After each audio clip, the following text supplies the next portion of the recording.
रहे हैं खा लो। अब वो सेवादार अपने लिए तो नहीं आपको बोल रहा, वो तो हमें जो इन्होंने कहा कि ये खाना है तो हम भी बोलते हैं खाओ, ठीक हो जाओगे, हम ठीक हुए। अब मेरी शुगर ठीक की गुरुजी ने, मैं शुगर की गोली खाती थी, पर मुझे गुरुजी ने, मैं आपको बता नहीं सकती, अपने बड़े मंदिर में एक टाइम में 3-3 समोसे खिलाए, इतना इतना सारा डबल डबल मुझे मीठा खिलाया। मेरे अंकल को 4-4 लड्डू खिलाए एक ही बारी में। हमें तो विश्वास था कि हाँ ये ठीक करेंगे। अब जब हम कहते हैं नीचे बैठो, वो अंकल आंटी हैं, जब से आए वो कभी नहीं नीचे बैठते थे, आज वो नीचे बैठे, क्योंकि गुरुजी कहते हैं कि जब तक तुम नीचे नहीं बैठोगे मैं तुम्हारे घुटने और तुम्हारी बैक पेन ठीक ही नहीं करूँगा। मुझे स्लिप डिस्क थी, मैं खड़ी भी नहीं हो सकती थी, बैठना तो बहुत दूर की बात है, या तो मैं लेटी रहती थी या मैं चलती थी थोड़ा थोड़ा, और इतना मेरे नी में पेन था कि मैं समझ लो ऑपरेशन कराने की नौबत। लेकिन गुरुजी ने अपनी सेवा लेके अपने दरबार में बिठा के अपने 2-2 घंटे सुबह अमृत वेले करा के 2-2 ढाई घंटे क्या 4-4 घंटे भी सेवा में बिठाया ज़मीन पे, और सारी बीमारियां निकाल दी हैं। बस इतना किया कि जो मैं भी पहले ऐसी थी कि मैं नहीं खाती थी प्रसाद, और मुझे लगता था कि नहीं, मैं डाइटिंग करती थी बहुत ज़्यादा, मैं अपना वेट लॉस करती रहती थी, तो समझ में नहीं आ रहा था कि बीमारी बढ़ क्यों रही है। इतना जा रहे हैं मंदिर, बड़े मंदिर, लंगर भी खा रहे हैं, सेवा में भी जा रहे हैं, पर कहीं ना कहीं हमारे मन में कुछ इफ एंड बट चलते रहते थे कि नहीं ये अभी नहीं खाना, इसको बाद में जाकर खा लेंगे। यहाँ डॉक्टर बैठे हैं, ये सुपर स्पेशलिस्ट डॉक्टर हैं, वो अपने सामने, उन्होंने तो आपके आने से पहले सबका ट्रीटमेंट स्टार्ट कर दिया है, उन्होंने दवाई बना ली है।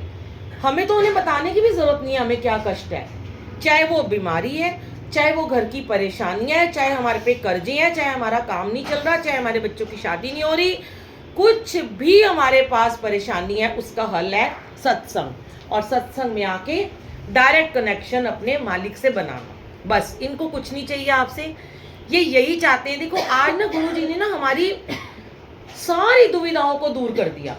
पहले हम सब, ये आंटी योगिता आंटी है, इतना कीर्तन जाती होती थी, कीर्तन मंडली की हेड थी, देखा ही होगा आप, हमारे क्लब में भी आते थे, 4 लोग ढोलकी बजा रहे हैं, गा रहे हैं, पीछे सब बातें कर रहे होते थे या फोन में लगे होते थे। आज गुरुजी ने वो सारी चीजें डिसिप्लिन में लेके आए हैं। क्यों लाए हैं? क्योंकि जब उन्होंने ये सिखाया कि अगर तुम जीवन में डिसिप्लिन में रहोगे तभी तुम्हारे बच्चे और तुम्हारा पूरा परिवार डिसिप्लिन में रहेगा। आज हमें सिखाया, हम भी नहीं रहते थे पहले, हम भी चुप चुप के ऐसे ही करते थे, फोन का यूज करते थे, लेकिन इतनी चपेड़े मारी हैं इन्होंने, किस किस से दिलवाई हैं, और कितना कितना गलत गलत भी हमें बोला गया, तब जाके आज सेवादार बनाया। बहुत सुना हमने भी, लेकिन अगर हम उस समय पीछे हट जाते कि नहीं हम तो नहीं कर सकते भाई, हम तो अपनी मर्जी करेंगे, तो ये हमें सेवा में नहीं खड़ा करते। तो इन्होंने दुख दर्द सारे कैसे दूर किए कि जब यहाँ बैठ के आप संगत जी गुरबानी सुनते हो ना, आप उस टाइम सिर्फ गुरबानी में ध्यान लगाओ। ये मत सोचो कौन आ रहा है, कौन जा रहा है, किसको प्रसाद मिल रहा है, किसको पानी मिल रहा है, किसको चाय नहीं मिली है, सब गुरुजी देख रहे हैं। हो सकता है कई बार ऐसा होता है किसी को चाय नहीं मिलती है और वो खत्म हो जाती है, तो उसको चाय उस दिन नहीं पिलानी होती। किसी का बीपी हाई होता है तो उसको ज़्यादा नमक वाली चीज़ मिल जाती है, उसको ज़्यादा नमकीन खिलाते हैं। ये इनका अपना तरीका है, हम इनकी प्लानिंग में नहीं जा सकते हैं।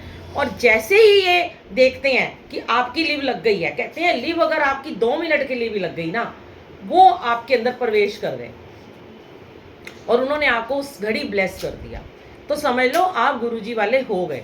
लेकिन अगर हमें लगता है कि नहीं हम ऐसे नहीं कर सकते अभी हमारा, क्योंकि होता है कई बार सेवादार होते हैं ऐसी जगह पे भी, आप सत्संग में जाते हो जहाँ नहीं बोलते आपको कुछ भी, उनको कोई मतलब ही नहीं होता सेवादारों को, आओ जी मत्था टेको, बैठो, चाय दी, प्रसाद दिया, खाया खाया, नहीं खाया, जूठा छोड़ा, जल प्रसाद छोड़ा, कुछ नहीं बोलते सेवादार। उनको में ये मतलब है हम आए हैं, हम तो गए, दरबार लगाया, चाय पिला, प्रसाद दिया और चले गए अपने घर। लेकिन किसी किसी को गुरुजी ने अगर चुना है ये सोच के कि हाँ तेरे कहने से अगर 50 में से 5 भी सही हो गए, ब्लेसिंग तो उसको मिल ही रही है, उसके मतलब की जो ब्लेसिंग है उसके जीवन की, वो मुझे भी थोड़ी सी मिलेगी।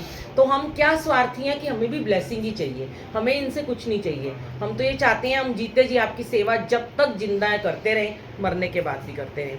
तो इस दरबार में यहाँ पे कड़वा भी घूंट पीने को मिले। कहते हैं देखो हमारे गुरुजी महाराज ने, शिव है, महाशिव है, शिव ने दुनिया के कल्याण के लिए विष पी लिया था, और हम चाय प्रसाद नहीं पी सकते। क्या मतलब स्वादिष्ट चाय प्रसाद है, और उसमें तो अमृत है, और जो भी खाने को मिलता है ना वो अमृत बन गया, क्योंकि इन्होंने भोग लगाया। अब आप देखिए किसी ने भी अपना बिस्किट अगर कोने में रख दिया होगा, हो सकता है वही बिस्किट को गुरुजी ने भोग लगाया हो, और वो इस अमृत को लेने के लिए तो देवी देवता भी तरसते हैं। ये गुरुजी के 105 वचनों में लिखा हुआ है। इसलिए जो प्रसाद थोड़ा ले लो आप, अब लंगर प्रसाद जब आपको मिलेगा आप चाहे कम करवा लेना, पर यहीं पे खाने का फायदा है, और घर ले जाने का तो कोई फायदा ही नहीं है, क्योंकि वो प्रसाद नहीं माना जाता। और हम पता है क्यों घर ले जाने को मना करते हैं? क्योंकि गुरुजी का प्रसाद संगत जी जूठा नहीं छोड़ना होता।